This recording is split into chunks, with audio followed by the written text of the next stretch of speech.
How would your business change if you had a repeatable system to turn strangers into buyers? I've used Go High Level to build successful, scalable marketing systems for businesses just like yours. And I've learned exactly what converts strangers into buyers. So in this video, I'll show you the first system you need and how to build it step by step.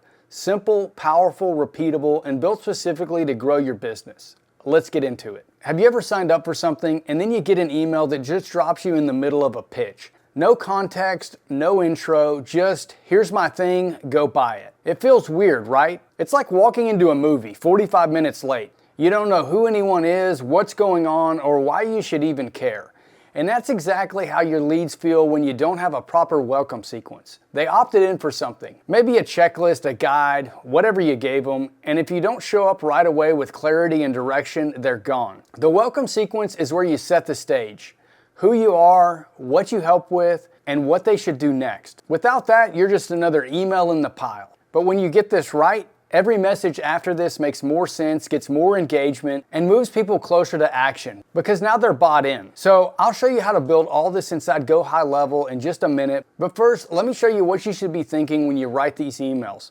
Because even the best automation can't save a message that no one wants to read. Now, the biggest mistake I see with welcome emails, people write one email and then jump straight to selling. And that's like asking someone to marry you before you even had coffee. Instead, think of your welcome sequence as a conversation, spread out over 3 to 5 short, intentional emails. But it's not just about saying hello, it's about setting expectations. This is where you tell them what to expect from you moving forward. Things like how often you'll email them, what kind of value they'll get, and why they should keep opening.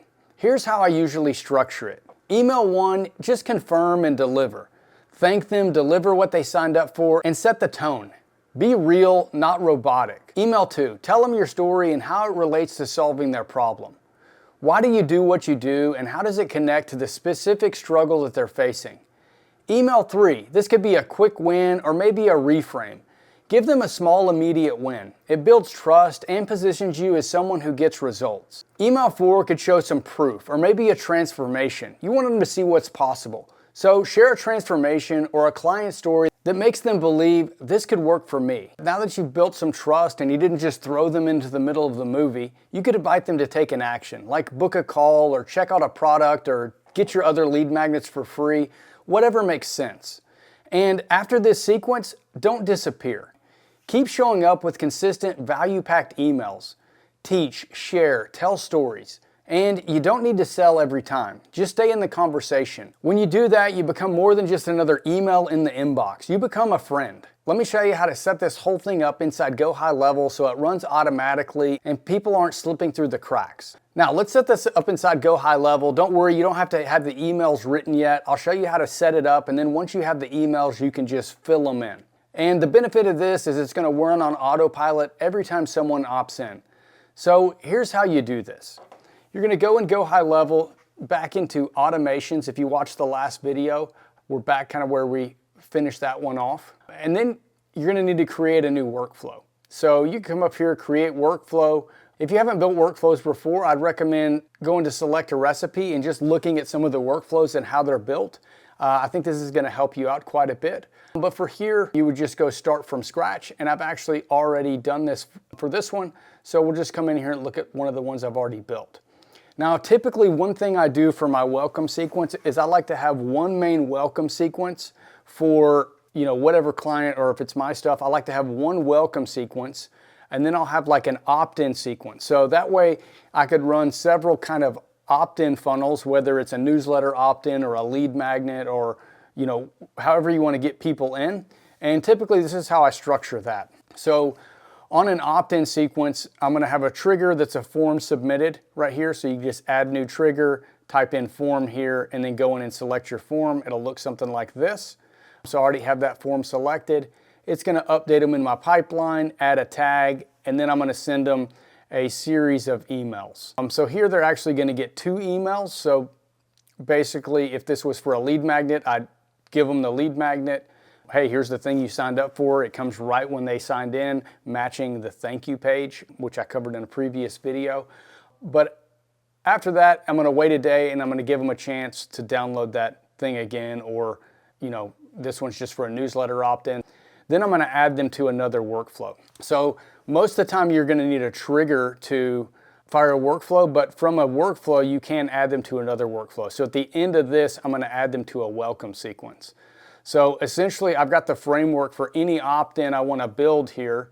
So let's say in the next video I'll probably have a lead magnet that I give that's kind of a step-by-step guide. So I could just come over here and duplicate this workflow and then name it, lead magnet opt-in, whatever I wanted.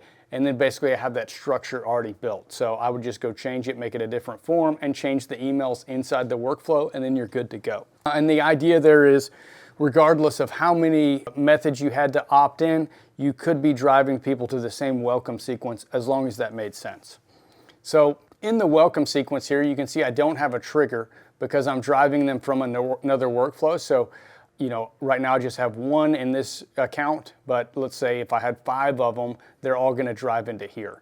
So that allows you to kind of simplify your systems, collect all your stats. Again, as long as that welcome sequence makes sense and it's that same customer group.